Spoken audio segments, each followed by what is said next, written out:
Hey, it's Chronologically Gaming, the only channel that's perpetually retro because we're playing every video game in order of release. Surely you can't be serious. Oh yes, I am serious. And don't call me Shirley. It's now June of 1982, and we're playing all the video games that were released at some time in June 1982, and we're reading the latest issue of Electronic Games magazine. Before we press forward, playing every video game, this episode is brought to you by PlayCable. When PlayCable comes to your house, PlayCable's here. It's the world's most sophisticated computer game library at your This is fantastic. 24 hours a day on cable TV. It's all coming to your house the now. Game channel. Now you won't just watch TV, you'll sack the quarterback. You'll be playing TV. Even blast your way through hyperspace. Every month on PlayCable, you'll play an action-packed selection of 15 Intellivision games. The games that play more like the real thing. New games, returning games, and continuing It's favorites. all Intellivision. All these games we've seen before, but now it's through cable. Don't wait to play the world's most sophisticated computer game library. Amazing. PlayCable now. I need to For get PlayCable details, now. Call your cable operator. Take it from Mickey.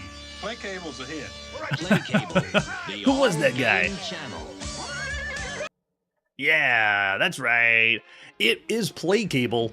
Now, I would admit that I've never used or had PlayCable, but that is freaking amazing to get a cable to send you all the games that you can play, all those ones they're showing for Intellivision. It sounds too good to be true. Yes, incredible. Well, we are here playing every single video game. Welcome to the Intellivision, and this is Frogbog. Let's take a look at Frogbog, the latest game for your Intellivision, starting with the box. We're not using those fancy cable things. We're doing the old-fashioned go to the store and buy Frogbog. There it is. Man, Intellivision rocks. Look at that artwork. It almost looks like we're playing an educational nature title. Not really a video game. Let's flip it over on the back. Yeah, it's just really well done. Rival croakers wait on their lily pads for a live one. Flying critters of assorted speeds and shapes float by at random, anywhere on your screen. Object of the game is make a frog jump and catch insects with his flashing tongue. Jump your frog too far and he lands in the pond. Fun for the young and very young at heart. It's got 2 players simultaneous if you want. It even has sound effects like crickets, daytime, nighttime. Look at all these amazing things. And of all the variations of Frogbog you could play, this one has the day and night cycle. If you haven't seen the whole show all the way through, but since the beginning, this is the very first time you could play a home version of Frogs. That's right, Frogs from 1976. And Frogs kind of got lost in the wayside. Frogger took over, and now this is the first time you could play the Frogs game at home. Frogbog. Let's see what other artwork we have for Frogbog. The beat-up box, and then the nice shiny box. The beat-up box, and then the nice shiny box.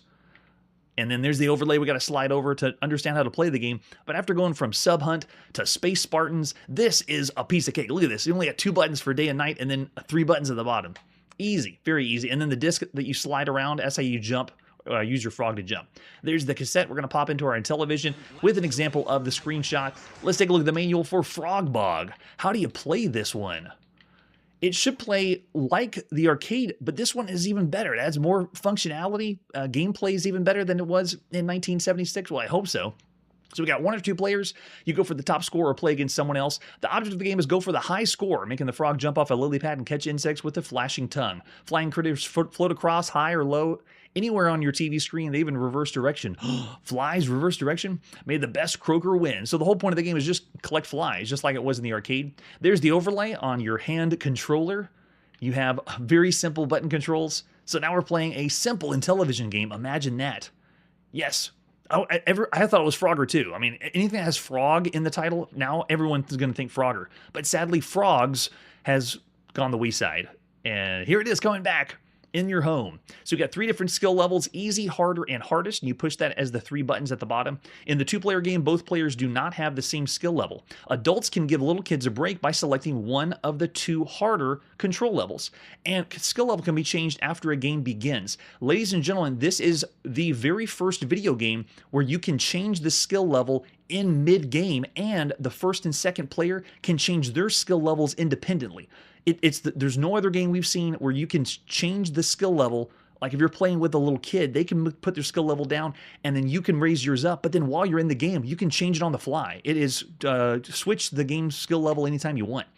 So we got 2 different game selections. So not a lot of variety here, but they have a day and night cycle. Night is the, not cycle, but they have a day and night mode. If you play on night mode, it's harder because the flies are harder to see.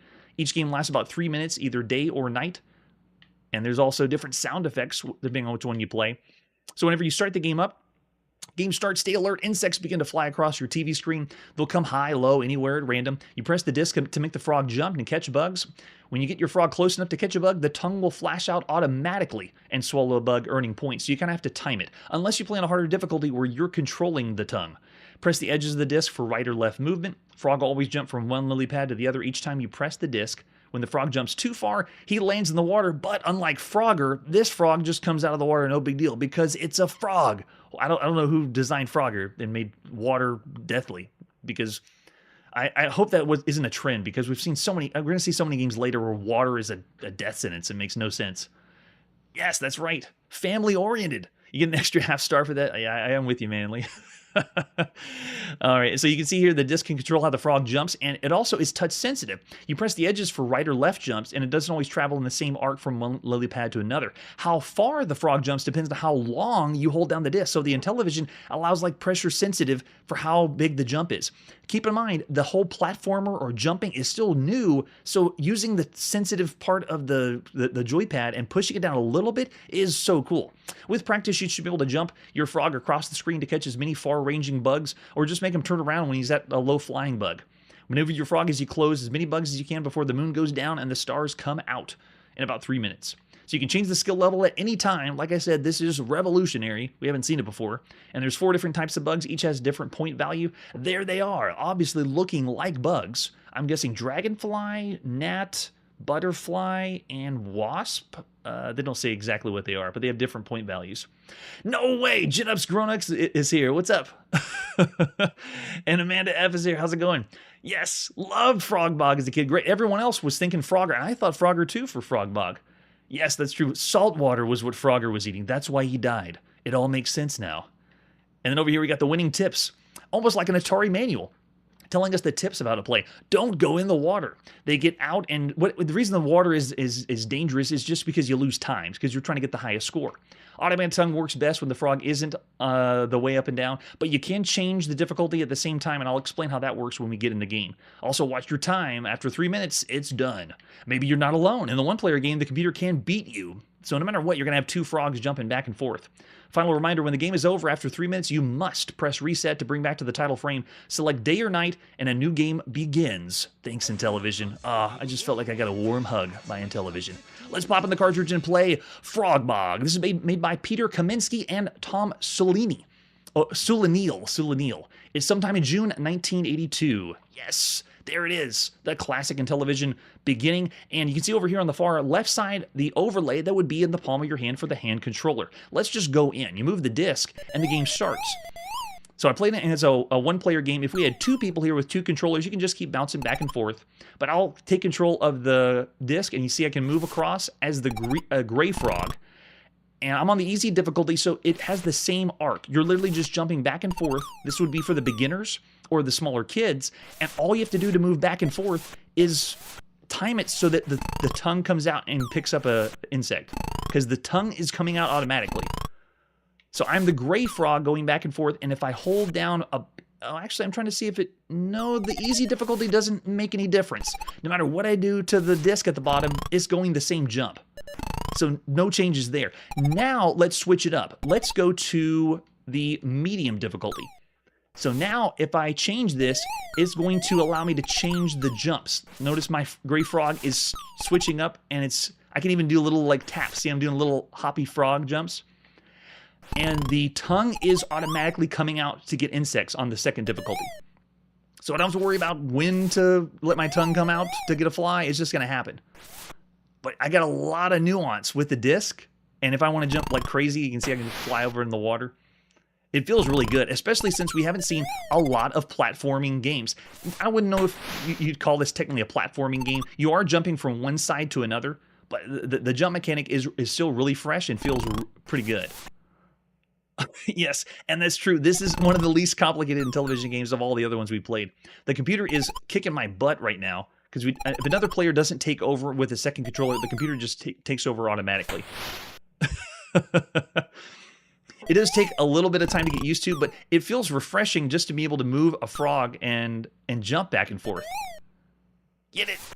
All right, now let's change the difficulty again. I'm going to go to the last one, which means the tongue doesn't come out until I push the action button. So you can see now, oh, nice, it is a day and night cycle. As the time goes down, it changes from day to night. Very nice. So now you can see I can just keep whipping that tongue out, but I have, on the hardest difficulty level, you have to be careful of how you jump. It's a lot of fun. And the simplicity is obviously different than the other Intellivision games, but it's pretty cool. All right, there we go. Now we got ahead of the first player. It's a fun two-player competitive game, and I don't know if after the 3 minutes... Oh, it does show the night. Okay, so it's not as dark as the night mode, but it's cool that it changes from day to night. It does have a day and night cycle. How about that? Yes. And the day and night cycle gives you a heads up of when you're about to get done with the round of the 3 minutes. So it's a little bit harder to control the most difficult level, but it feels better because you have full range of when to stick your tongue out to get some bugs. There it is, and the cricket sounds. Okay, I was hoping to do that. Otherwise, I was going to flip to begin the game with the night mode. Notice in the night mode we have the lightning bugs that come out, but it's harder to see because they blend in with the background. And there it is. The game is over. The game is great. The way it was programmed has added more gameplay than what we saw in 1976, and it's just a blast to play. Very, very fun. That's right. So here we go. Frog Bog, of all the games we played up to this point, for consoles, this is an above-average title. The presentation, the way it plays, the two-player functionality is really good. I don't know if I'd go as far as to say it's one of the best games you could play on a home console, but it is a very good title. I'm thinking 3.5 stars. Punk Rock Biker's going 4. Yeah, it didn't take much to... It entertained me. Of all the games we've seen up to this point, I'm going 3.5 stars for Frog Bog. It doesn't add to the whole list of Frogger variants we're going to see later. It's giving frogs some time in the limelight. Yes. Yeah, 3.5 stars, I'm going for Frog Bog. And with that, let's press forward and see our next game. It's time to go to the United Kingdom and play Galactic Commander on the BBC Micro. Let's see what the box is like for Galactic Commander. This is by Program Power, and it's for the BBC Model B, the one that will give you a little bit more memory in your computer. Nice front of the box, very sci-fi, but it doesn't really convey what the game is. It's pretty vague. We have an example of the screenshot, but that's about it. No manual. We have different ways to load it. In fact, with some hacks, we're going to play the original Galactic Commander at sometime June 1982 by MC Lothlorien by Program Power. Oh, there we go. Yes. I'm seeing a few of the 5 stars. Oh, yes, I see 5 stars. That's true. The nostalgia is pretty heavy right now. Oh, it looks like this one is not going to work for us, but no problem. If it freezes one way, we got a new way to do it. We have every way.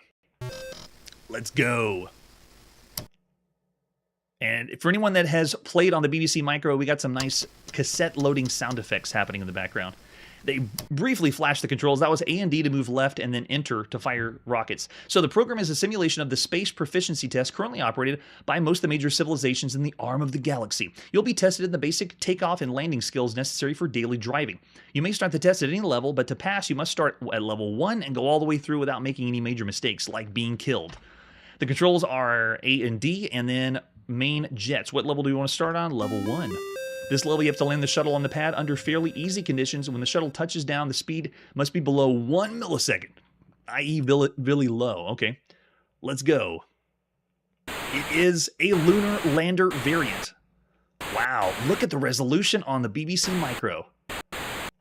This is one of the display modes that's going to give us a lot more pixels on the screen, but obviously we have less color. I think we're only going 2 here. Oh, we got to go slow. We did it! Yes, we didn't explode. Now we have to land your craft under slightly more difficult conditions. The force of the gravity will now be 3 times stronger. Press any key to start. This is a great way to do Lunar Lander. Having you do levels to complete. Oh, wow, yeah, the gravity's a lot stronger now. This is a little trickier. Come on. I don't see a fuel gauge, though, so they're not giving me a penalty for just blasting those retro rockets. Nice and easy. Oh, this is a lot heavier. Oh, turn. Go back.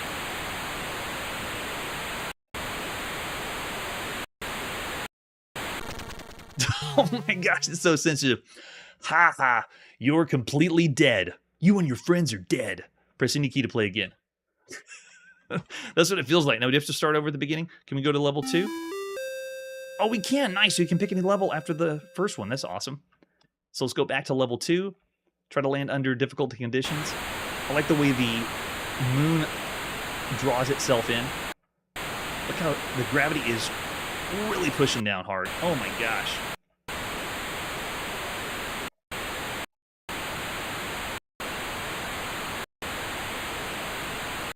God, this is so tricky. Man, it's so sensitive, too. You have to be under 1 millisecond. We played already a few lunar lander variants. This one, I'd say, is still pretty good, even though it's giving me a run for my money. Oh, I'm back on level 1. I pushed the wrong one. I want to keep going with level 2. Yes, we are completely dead. Well, it's controlling with the keyboard, but you really don't need that much to play a lunar lander game. But I like the idea of every level offers a different challenge that you have to complete. Very nice touch.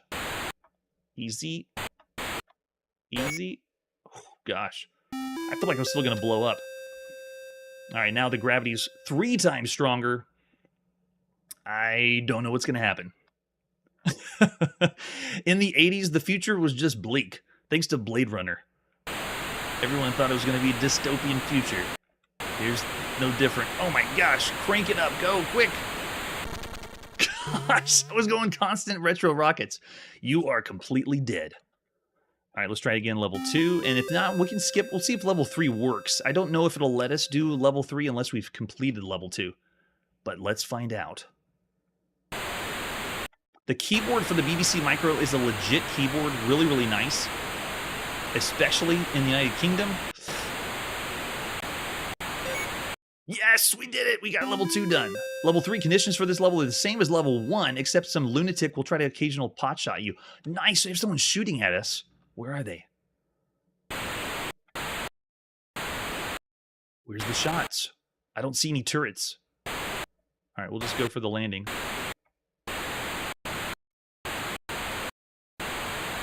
I don't see any opposition. I am cleared for landing. And we did it. Oh, that was easy. I don't know where the shots were. Level 4, you have to start from a mothership in geostationary orbit around the planet, land some cargo on the surface. The test ends when all the cargo is unloaded and you've docked with the mothership again. There must not be any sideways movement of your craft relative to the mothership. All right? Is this our cargo we're holding in our hand? Oh, I see. We are on the top and we're going down. Where's the cargo, though? Are we supposed to collect it somewhere else? I'm just going to go for the landing and see, because I don't see anything that's...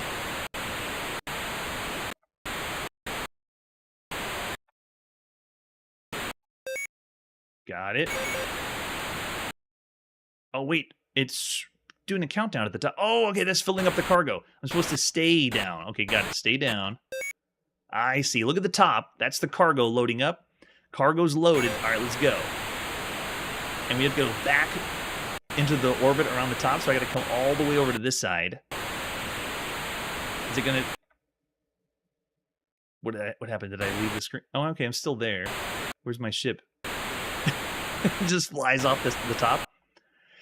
All right, we played a lot of lander variants. This one's pretty fun. This one's really, really good.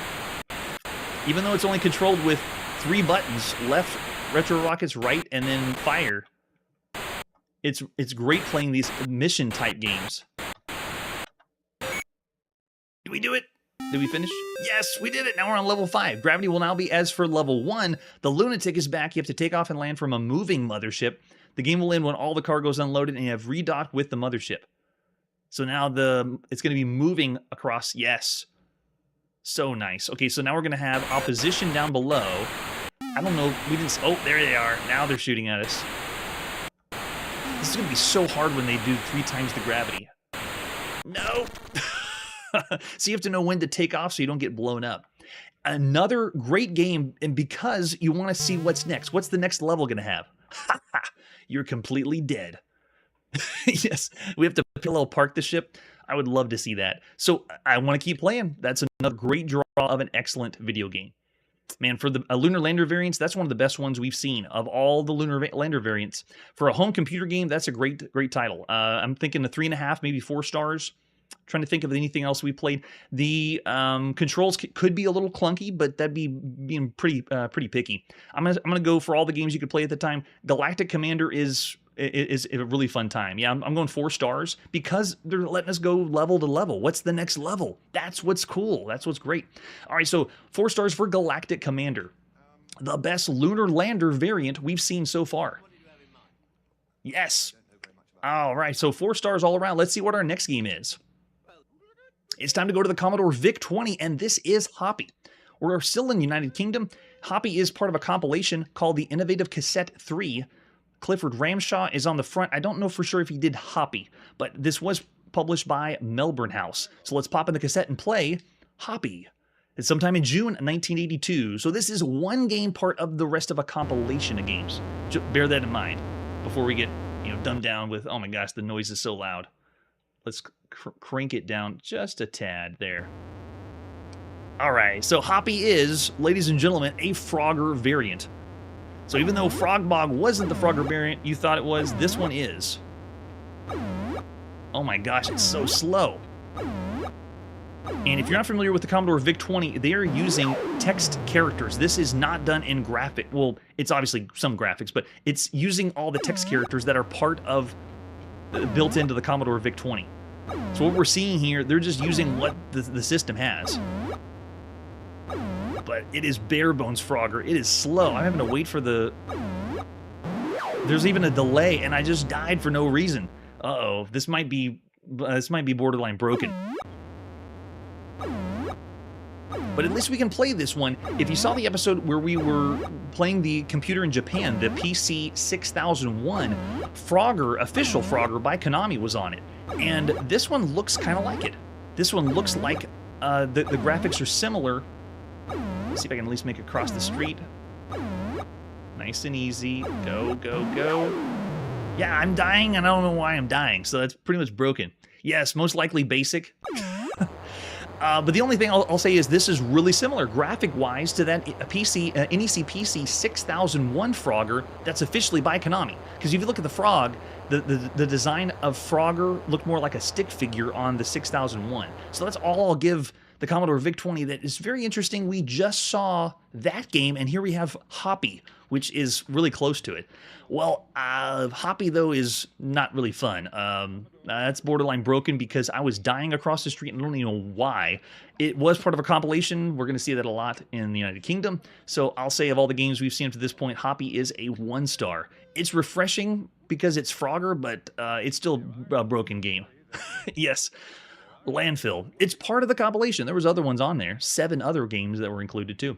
All right, with that, let's see what our next game is.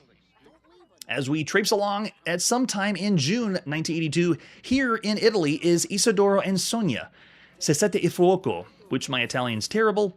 You can take it or leave it. This basically is Heathcliff in Italy. Let's take a look at the box for Heathcliff in the palm of your hand. This is published by Polystil, also by VTech. And so this one looks like the front of the German box. We flip it over in the back. They have an example of what the handheld is like. We played another one with John Reddick of Gen X Grown Up, and this is the other Heathcliff from Italy handheld.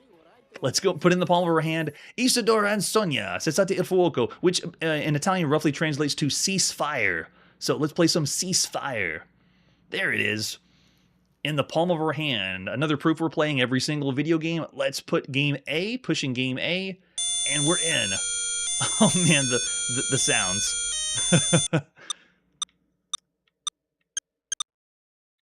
All right, so I can move left and right, and I have a shoot on each side, but I think shoot does the same. Yeah, so shoot does the same thing. The last one we played, Sonia, or Heathcliff's girlfriend, just sits there and doesn't do anything. But I move left and right, and I am destroying the fire that they are setting. So essentially, it's a fixed shooter. I'm just moving left, right, and firing. at the fire that comes down. I get to play as a fire cat, putting out the fires. And what you see here is what you get. That's the gameplay. That's what it's like to play a handheld for the time. Honestly, it's all right for the time for a handheld. It definitely is no Donkey Kong on the Nintendo Game & Watch, and it's no Oil Panic by Nintendo. Nintendo has got the handhelds down. Just wait till they take over the home console world. Yes, we didn't play this game specifically. We played another Heathcliff game from Italy, and this would be the other one. All right, so I pretty much got the idea. That's it. Yes. Oh, he did for Smokey Bear. Nice. All right, so of all the handhelds we'd play, that's pretty average, honestly.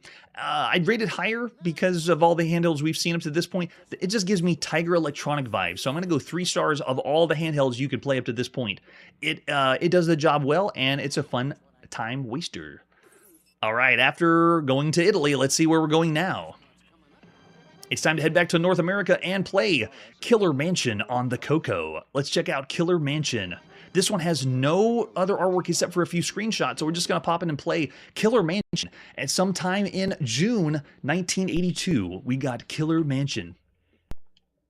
You're a detective in a large city. An insane man has recently robbed a bank, killing 3 people and running off with $1 million. You suspect the criminal is hiding out in an old abandoned mansion.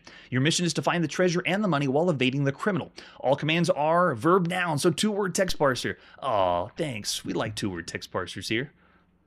All right, so let's see what's on the disc. Yes, text adventure. All right, so this one's in basic. Hopefully that means it runs okay. And as usual, we are not giving you the legitimate 1982 experience because you would be lost playing most text adventure games. I will be following a walkthrough, at least the ones I could find. Yes, we want instructions. How do you play Killer Mansion? Oh, it's the same ones I read. There we go. So what we said before, the criminal's waiting for you. We got to go find them. You start at the mansion and roam around using different commands like get, drop. For a complete list of commands, type COM. When it asks what you're going to do, there you go. That's what they should be doing for text adventure games. You must find clues in order to solve the mystery. Good luck. Yes, we are. We're in a hallway. You can go north, south, east, and west. You see a broken light fixture, a few cobwebs, and a cracked mirror. That right there in the top right corner is the very beginning of text adventure games having an in-game map. We've only seen a sprinkling, maybe 5 other games that have done this, where they had something to show you your exits in a text adventure game. Very, very nice. Oh yeah, another one from a tape magazine. Thanks, Curtis. Okay, so what are we going to do? We're going to go west. That's what we're going to do. So you can see as we're now in the den, and it tells us we can go all 4 cardinal directions again. Let's head west again. We have an antique desk and a stranger's footprints in here. Okay. Now we're in a closet. We can go only north and east. We see a flattened out hat and an old chicken bone. Get that bone. Okay, you got it. Oh, they give us a confirmation. Most time text adventure games don't do anything. And after we get the bone, let's go ahead and go north. Now that we can go north, we're in a storage closet, we can only go north, east, and south. So that right there is one quality of life I enjoy, is showing you your exits that you can go to. That's pretty cool. All right, so let's go east from here. And now we're in a dining room with a table and an old stove. Let's go east again. And we're in the living room with a wrinkled newspaper and nail file. There's a lot of things we can see. We're in a sitting room. We can see a man-eating watchdog. The dog will tear you to shreds unless you drop something right now. What will you drop? Well, we're dropping that bone. Got to drop a bone. You're saved? No, wait. Not you are saved. You're saved. Okay, you dropped it. What are you going to do now? Let's go east. We're in a secret room. We can go only west. We have a stranger's footprints in here and a control panel. Okay, so let's move panel. You're in 3 levels to choose from: red, blue, or yellow. Which one do you want? We want to do yellow. Oh, did the game crash? All of a sudden, you find yourself being sucked out of the room. Oh, nice touch. You seem to be all right. Uh-oh, here we go again. Ugh. You're in a dungeon. You can only go east. You see a scampering rat and a few cobwebs. Oh, can we get the rat? You cannot get that rat. Oh, darn.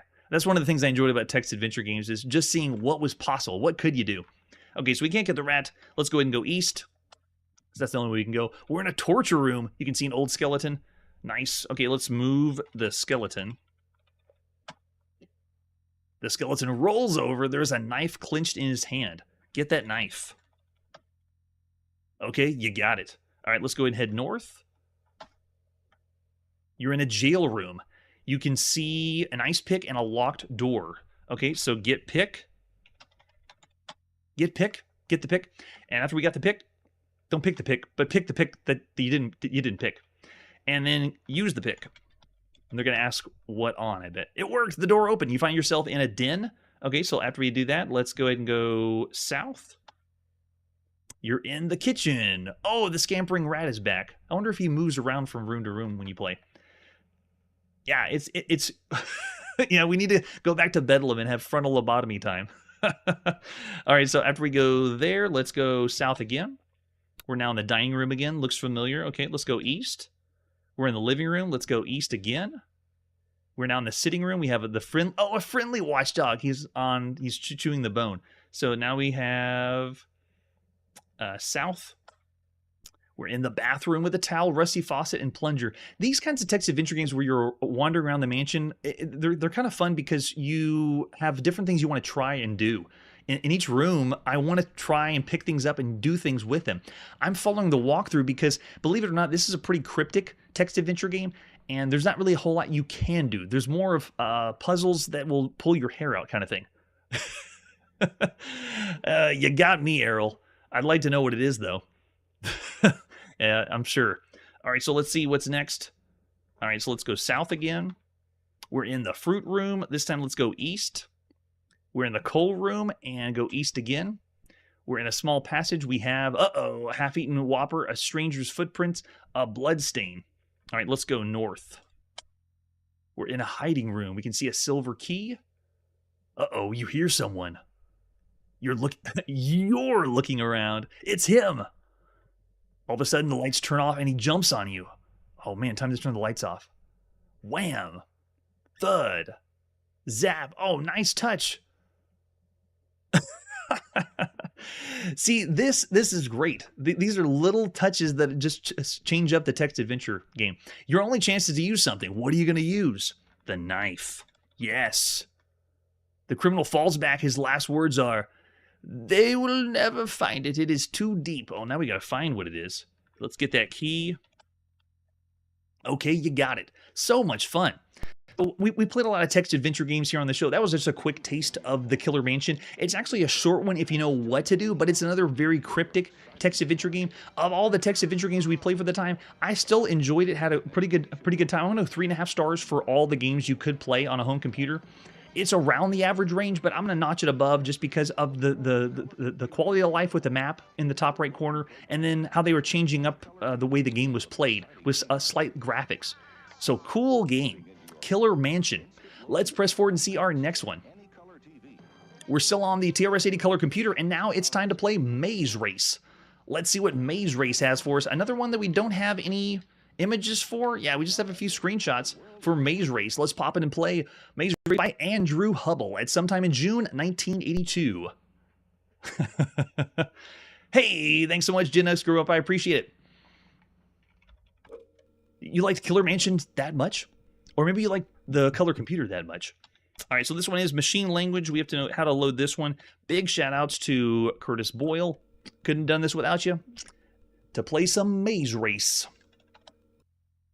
We want to play Maze Race from Disc.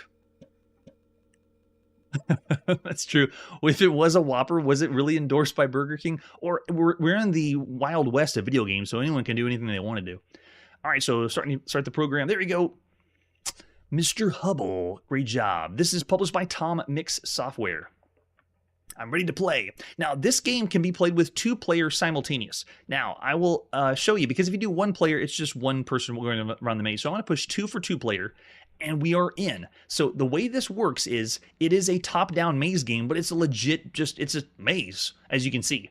It's almost like the Amazing Maze that we played in the arcades again in the 70s, a throwback to that one. If you don't have a second player, then don't fret. There's going to be a computer that will take over eventually to play. You can see, yeah, they're starting to play now because there's not a second controller that's plugged in, and they wander around the maze and move around, but you're not picking anything up. It's not Pac-Man. It's just essentially get to the end of the maze.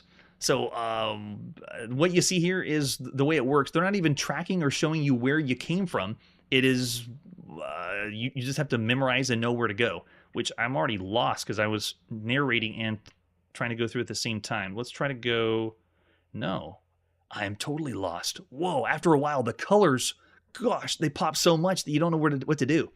Yes, it is such a large maze. This one actually might be one of the most difficult top-down maze games we've seen so far. The one in the arcade in the 70s was pretty close to this, but I'm trying to think of other ones. Like we had played some on the Atari VCS that were just a maze, but they weren't. The resolution wasn't this high. Oh man, they're timing us. That's great. We're gonna take forever to get through this. But there you go. That is Maze Craze. Maze Race. That was Maze Race for the TRS-80 color computer.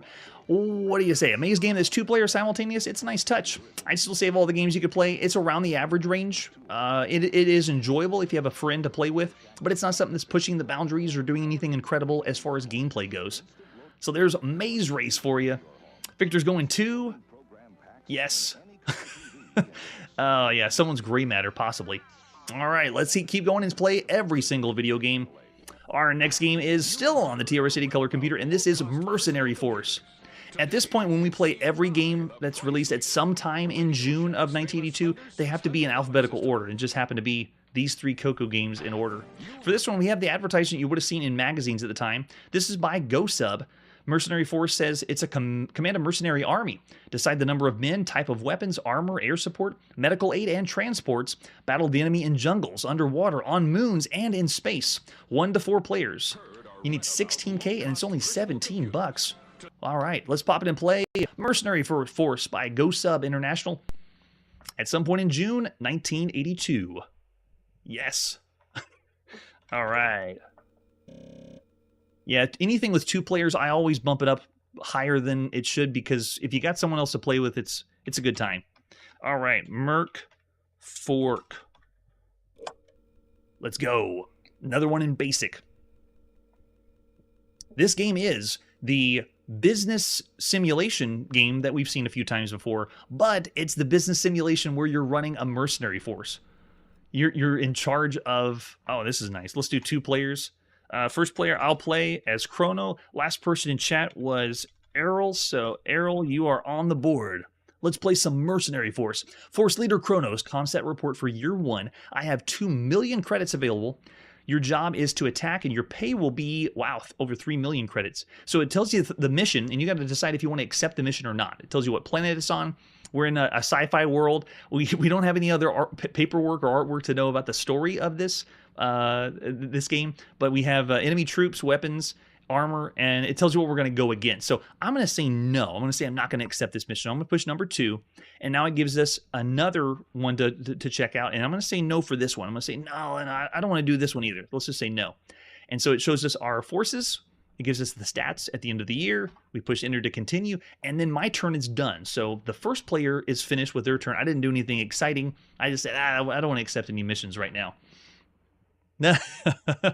Better than go to.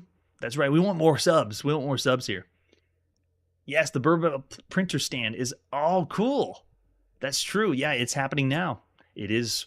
So now we got Force Leader Errol's concept report for year 1. They have 2 million credits. Holy moly, this job will pay 6 million credits. So you can see what he needs to know. It's going to be underwater, so that's important to know. It's on Planet Beta. Enemy troops are 23,000 troops. Enemy weapons are using high tech, and then we don't know the enemy armor, so it pays out a lot. Now you have to decide what are you going to do for this. Let's say yes. We're going to accept the mission, and now we want to know what kind of inventory you want to put in. So if you want to do troops, they had 20,000. We got to put at least 20,000 in, right? Okay, and then for armor, we said armored vehicles are 35,000 each. So let's do 2. And then aircraft, we don't need them because it's going to be in the water. And then expenses so far look good. Let's do logistics. This is the other things we can take along with us. So let's take some food each trip. Let's do for the entire time. Weapons, because this one's going to be a big one. Weapons, let's see. They are doing high tech, so we're going to do high tech. Medics, so you're just picking the options for how you want to do this mission. Let's do medical aid. Cost is 10 CPM. Yeah. And life support, let's do some life support. We'll just do part-time life support. Insurance, You gonna do insurance in space? Sure, we'll do 60%. Give us 60%. Transportation. So this one we need to know. It's going to be convoy, I guess. And we are ready to start. We push 7. How long do you think you'd survive in an underwater situation without air? So we have to have bought something that gives us air underwater, and we didn't do that. So it looks like the force consists of the air armor, cash credits, available credits, total credits. Yeah, so it looks like we didn't make the best decision for Errol's turn, but that's how you would play these business management simulations. You'd have to go through and decide what options are the best options. It said friction feed on that ad? Awesome. All right, so we're back to my turn. This is another one that is going to pay out for 6 million credits if I want to go for it. So yeah, let's say yes. Let's try to accept this one. Troops we want, let's go with 20,000 again. And armor, let's go with 35,000 each. Aircraft, let's go with 4. Let's see, expenses so far. Okay, looking pretty good. Okay, let's go for logistics. Food, let's go ahead and give the entire trip food. 2 weapons, let's go high-tech weapons. 3, we want medical aid. 4, life support, let's do full-time life support. Oh, do we not have enough? Oh, we only can do part-time. Okay, that means how much do we have for insurance? Can we even do insurance? Okay, we can. And then transportation, let's go hyper. Go hyper, go home, and start that mission. The enemy's real strength is 21,330 troops, 3 units of armor, 5 aircraft. Enemy is stronger. Your forces are being routed. You now have 2 choices. So even though we made all those decisions, I thought they were good decisions. They weren't good enough. We can either now pull out and collect insurance, receive transportation home, or proceed with the action.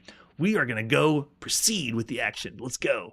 You were badly beaten. Your pay is 50% or 3 million credits. You lost 60% of your men and equipment. The medics saved 10% of your losses. Darn. Your forces now consist of, and then it gives us the stats for what we have left after that.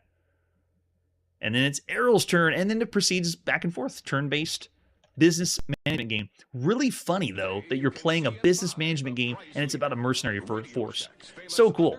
Of all the games we've seen to this point, I enjoy this menu-based strategy or tactical games. It works much better and plays much better. So Mercenary Force, I'd still say about 3 stars for all the computer games you could play for the time. It is a perfectly average title. Yes, that's true. Rename the troops to administration. Oh, yes. Commander Leroy, we're going in. We're going to fight them all now. All right, so that was Mercenary Force for the TRS-80 Coco. I am really excited for the next one. Let's see what the next game is.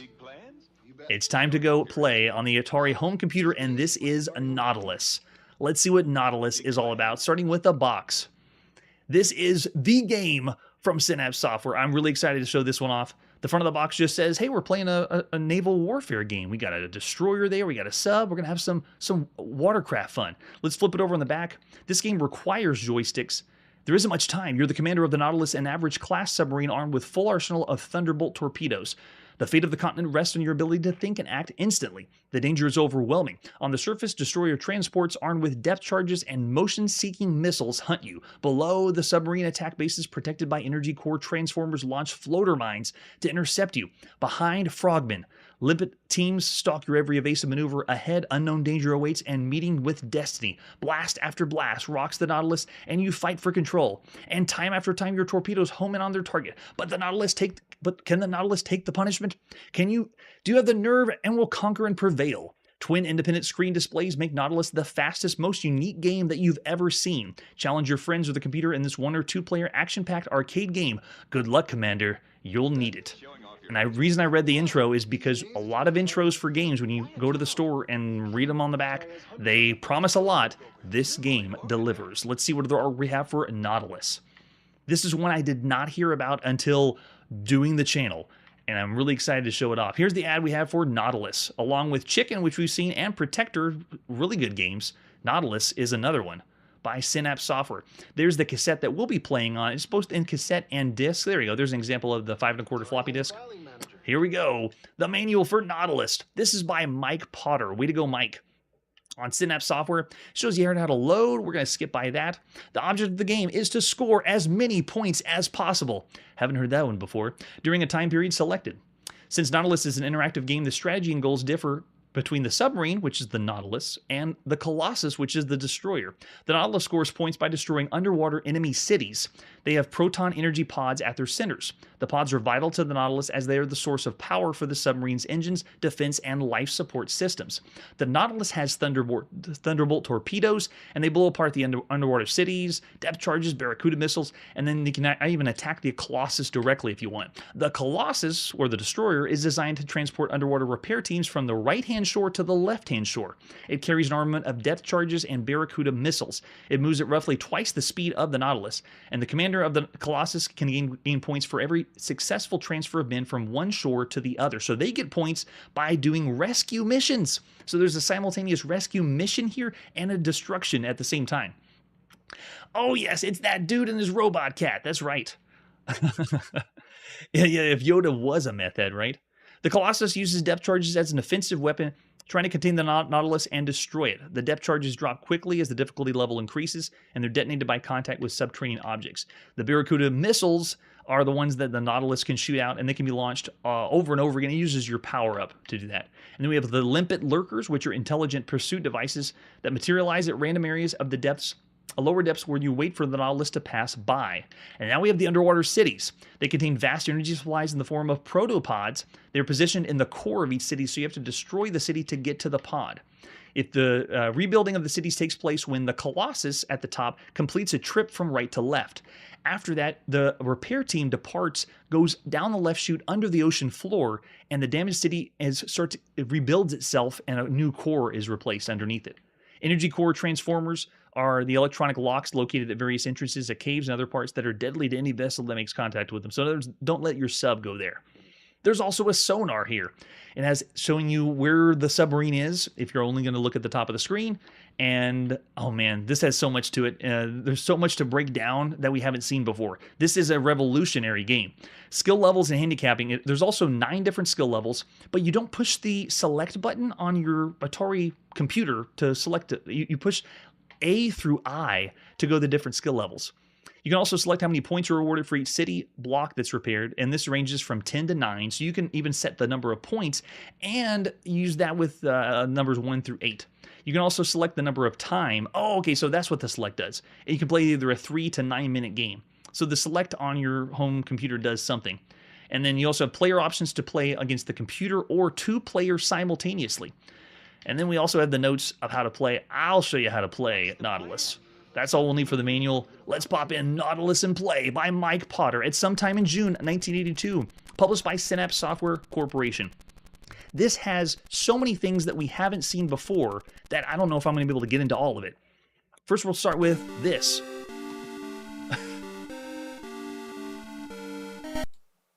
Let's make it loud. There we go. Oh, if it was released later as an Intellivision game, I'm not aware of that one. Because Synapse, I know they released some games too. Yeah, here we go. The first time we've ever seen anything like this is this version. Nice touch. The Atari 800 is one of the few computers where we can hear this kind of chords in music. There's no other place. Usually we hear beeps, but nothing to this. This sounds so good.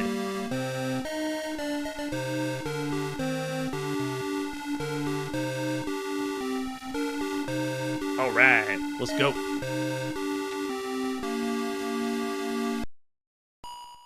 All right, so the first thing you're going to see in the game is this is a 2-player split-screen game. This is one of the first video games to ever do this. I will attest that the very first split-screen game was 1977's Drag Race. You know, it had the car, the drag racer at the top and the bottom, and it was a split-screen game. So the first split-screen game did that. And we've seen other games that do split-screen, but a lot of times what you're seeing on the top and bottom is totally different. This is the very first time that you have someone freely moving around at the top and someone can freely move around at the bottom. So I'm going to take over with, let's do a player 1 and player 2. So I'm going to have player 1 and player 2 at the top. I'm not going to go through any other additional changes with speed. I'm just going to keep it base as is, but this has lots of options as well. And I'm going to start the game, And now that I start, I am going to move around as the player at the bottom. So here I am at the sub at the bottom. Look at this screen and how it moves around. I'm freely moving around at the bottom as the sub, and then simultaneously at the top of the screen, player 1 plays as the destroyer and can move left and right at the same time. Yeah, the sound was a nice touch. They didn't even have to do that part. This part is what's pretty cool. What you're seeing in the sub screen is the fish that swim around, and then you have a torpedo that can destroy the cities. I'm going to destroy over on this side and blow this whole city up because I want to get there to my power capsule. And then you pick up the power capsule, make your way around, destroy more cities, and your mission is to destroy all of the cities and get the power capsules. Not only that, but look what Mike Potter did with the map. I'm firing against the wall, so I know I can't bring my sub that direction, but I can bring my sub through these tunnels. Subterranean tunnels on a split-screen game, and I have a mission that I'm following, while simultaneously the second player, it has a mission that they're following. So I pick up my proton packs, I got some more things I can blow up, and then these right here are indestructible, but you can turn them on. And let me see if I can turn them on now. No, okay, they won't turn on until we go to the main title screen. But those are essentially like force fields or barriers that you can use. All right, so I'm going to make my way around as the sub again. Just destruction. Destructible cities underwater. So cool. And you can see we have a mine you can blow up. I don't know what this... Oh, that's a mine that's materializing, trying to come after me. Okay, so now let's switch to the destroyer. The Colossus at the top can move left and right, and it can also push up on the joystick. And the joysticks are the Atari VCS joysticks to drop depth charges. Now, the sonar that the Colossus reads is at the top of the screen too. The sonar, you can see my depth charge just fell down where the sub was. The sonar lets you know where the sub is. If I'm right over the sub, it flashes. So right now I know I am directly over the sub. If I drop a depth charge, it's starting to come down toward the sub. So the second player down here at the bottom knows, oh gosh, there's a destroyer above me. He just dropped a depth charge. See, there it is. So it lets me know he's above me. And I think I lost fuel. Yeah, I didn't pick up enough sources as the submarine, so the submarine goes down temporarily. All right, so as the destroyer, I'm going to move left and right. I'm going across as the Colossus. I can also drop this heat-seeking missile. You can only drop one at a time. It's now seeking out the submarine. It's going to go find it and destroy it. The job as the destroyer is to move left and right and avoid the helicopter. That's the support convoy of the submarine. So I need to avoid the shots of the helicopter, move my way over to the left. And if I move my way to the left, you'll see I drop a charge that comes down, and it starts to go down to a city and rebuild the city down below. Oh, is the time up already? Wow, we already talked through the time for the first game. So this time, let's turn on the force fields. There we go. So the force fields are now going to go on. And you can also change the difficulty of how fast the game moves, like bullets, torpedoes, depth charges. All that can be configured. And you can even change, one player or two player. You can play against the computer, where the computer will control the destroyer at the top, and you control the submarine. Yes, this is so many things that we haven't seen in a video game before. I'm loving this. It's so good. All right, so let's go ahead and start again. I'll do a two-player game to show you, again, the top Colossus moving left to right. I'm going to go over to the end. Now, since there was no city destroyed this time... Oh, that's right, the force fields. So if you get destroyed as the destroyer, you just get warped back for repairs, and you dock here, and then you just go again. So when you get blown up as the sub or as the destroyer, it's just like temporary setback, because your ultimate goal is to keep all the cities up and do enough rescues to get points. And then the sub's goal is to destroy all the cities. And then at the end of the time limit, then whoever gets the most points wins. So it's a great competitive game. It has so much depth to the gameplay. All right, so we're going to go all the way over to the left as the destroyer. You can see I did it again. I turned the force fields on, and now you have to time yourself through the force fields. I'll go down as the sub, and you can see there's a force field here flashing. And I ran out of fuel because I'm supposed to be destroying cities and getting the fuel cells inside. Oh yeah, two people to play together would be fantastic. So then I just squeeze through the force field underwater. Now we'll try again as the destroyer. I'll drop one of those. And, oh, it blew up And I got to go back for repairs. So let's go back over on this side. The fuel that you see is what's left for the submarine to use. All right, so I'm going to watch the force field. Be careful. Okay, I'm going across now. Let's see if there's another one. Okay, there you go. So I picked one up. They're going to start repairs on one of the cities if they need them.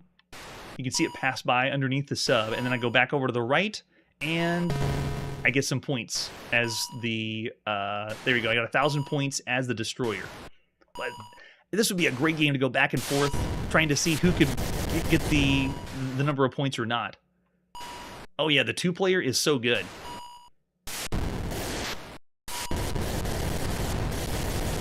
This is one of the best computer games you could play at the time.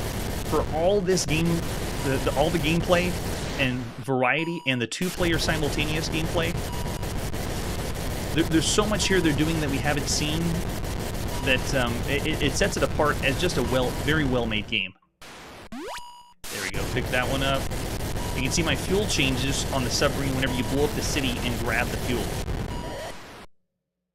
I mean, look at this. You have fish swimming around. Nice touch.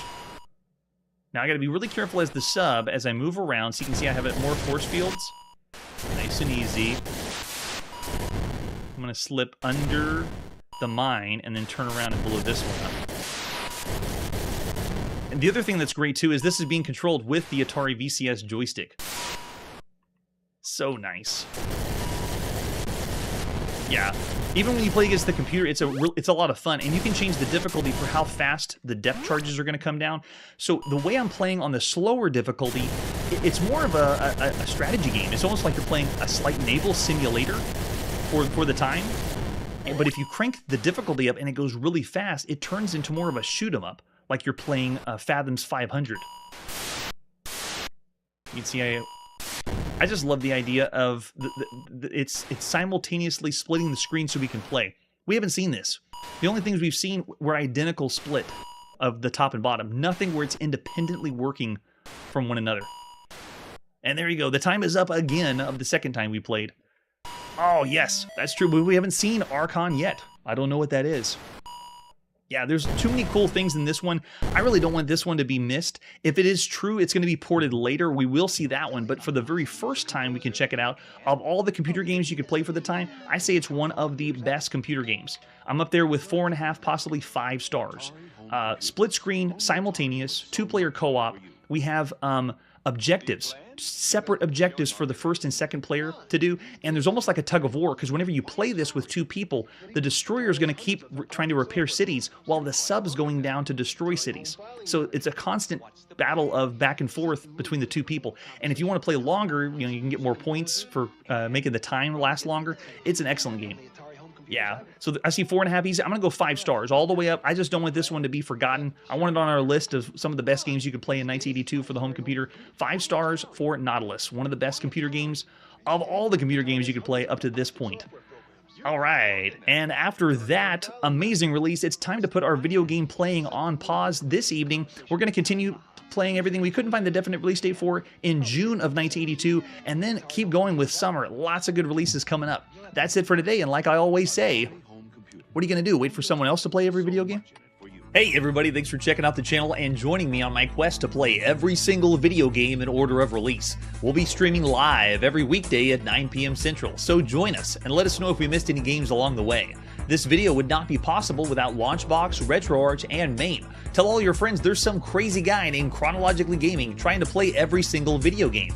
We have links down below that'll send you to places like our Discord and Patreon, and one that says all the video games we've ever played. If you go there, it's a list of everything, and you can click right to the game you want to see. Chronologically Gaming is the name to look for. We are perpetually retro, and we will catch you next time.